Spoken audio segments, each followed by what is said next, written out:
आप सभी को मेरा नमस्कार। आज आपके लिए लेकर आया हूं अकबर बीरबल की कहानी, दुष्ट नाई की दुर्दशा। अकबर बीरबल। तो प्यारे श्रोताओं, अगर आप मेरे चैनल पर पहली बार आए हो तो वीडियो को लाइक और सब्सक्राइब जरूर कर दीजिए। तो चलिए वीडियो को शुरू करते हैं। वीडियो को लास्ट तक जरूर देखना। तो प्यारे श्रोताओं, सम्राट अकबर बीरबल को सबसे अधिक महत्व देते थे। बीरबल की प्रशंसा को देखकर सारे दरबारी उनसे जल भून जाते थे। सभी मंत्री नए नए तरीकों से बीरबल को नीचा दिखाने की कोशिश करते थे, लेकिन बीरबल बड़े ही चतुर एवं बुद्धिमान थे। एक बार कुछ मंत्रियों ने मिलकर बीरबल से हमेशा के लिए छुटकारा पाने की एक तरकीब निकाली। सभी मंत्री अकबर से नाई के पास गए और उसको बीरबल को मारने की एक योजना बताई और बदले में बहुत सारा धन देने की बात कही। वो नाई अकबर का सबसे करीबी इंसान था। अकबर ने जब नाई को बाल कटाने के लिए बुलाया तो नाई ने राजा से कहा, महाराज, आप यहाँ धरती पर ऐशो आराम की जिंदगी जी रहे हैं, लेकिन क्या आपने कभी अपने पिता के सुख के बारे में सोचा है? कभी उनके भी ऐशो आराम की चिंता की है? अकबर उसकी बातों पर हंसे और बोले, अरे मेरे पिता तो मर चुके हैं, अब मैं कैसे पता करूं कि वो सुखी हैं या दुखी? नाई बोला, महाराज आप चिंता मत करो, मैं एक ऐसे जादूगर को जानता हूं जो इंसान को स्वर्ग भेज सकता है।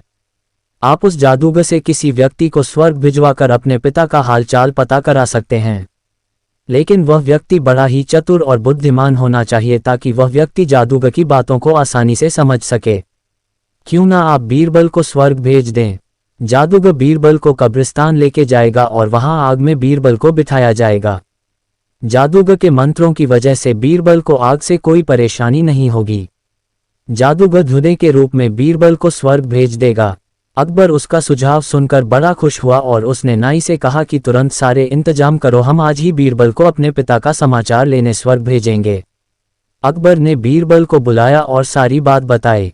बीरबल सुनते ही समझ गए कि ये मुझे फंसाने की कोई साजिश है। उन्होंने अकबर से पूछा कि ये अच्छा विचार आपको किसने दिया? अकबर ने बता दिया कि नाई ने ये विचार दिया है।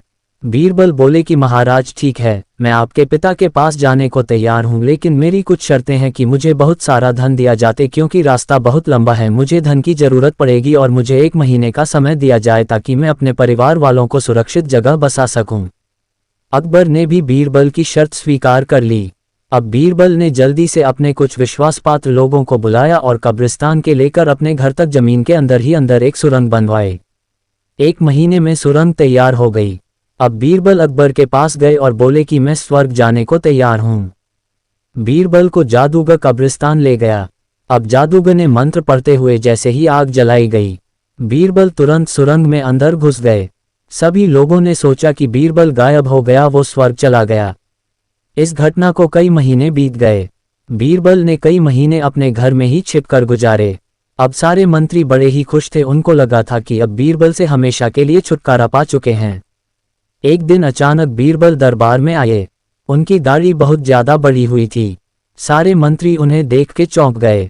अकबर अपने चहेते बीरबल को देखकर बहुत ही खुश हुए। उन्होंने बीरबल से अपने पिता का हाल पूछा तो बीरबल ने कहा कि महाराज आपके पिता स्वर्ग में बेहद खुश हैं, वहां किसी तरह की कोई समस्या नहीं है।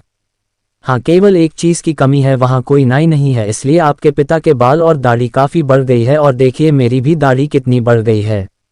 अकबर ने तुरंत अपने नाई को बुलाया और कहा, हमारे पिताजी को तुम्हारी जरूरत है और तुम मेरे सबसे करीबी हो, तो मैं चाहता हूं कि वो जादूगर तुमको मेरे पिता के पास भेज दे ताकि तुम मेरे पिता के बाल काट सको।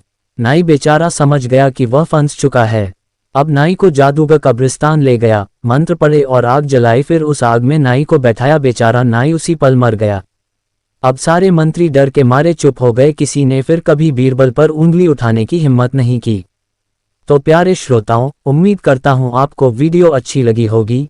तो वीडियो को लाइक कर दीजिए, सब्सक्राइब कर दीजिए और बेल आइकन को दबा दीजिए ताकि मेरी आने वाली वीडियो का नोटिफिकेशन आपको सबसे पहले मिल सके। धन्यवाद।